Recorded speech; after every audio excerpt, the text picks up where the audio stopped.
Hello everyone, welcome back into this channel, and in this video I would like to show you the way how to convert a normal video into 4K or Ultra HD video only with the CapCut application. So the first thing we have to do now here is just make this clip become a duplicate. You just need to go click the clip, and after that take a look on this button features and just slide into the left side until you find a duplicate.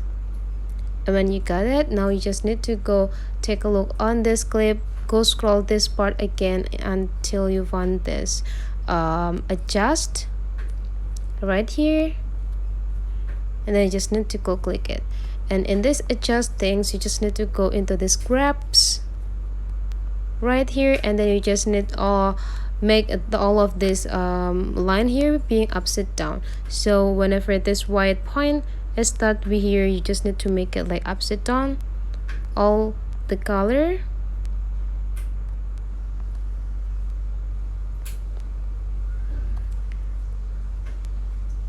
Okay, my bad.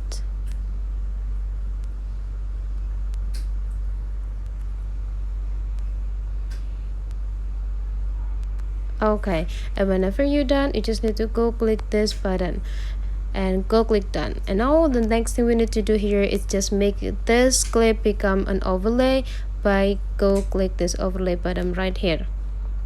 And now we need to make this overlay clip stand with the same position into the original clip. And whenever you got this, go click the clip again, and after that go click this blend button, and you need to go into this darken, and after that adjusting the intensity, you need to make it like down into like here, and after that you just need to go click checklist button, and here is the result. And now you already got this 4K quality on your video. So that's the way how to convert your normal video into 4K Ultra HD. Hopefully this tutorial today is useful for you guys. So don't forget to leave some comment, like, and subscribe into this channel, and I'll see you for the next video.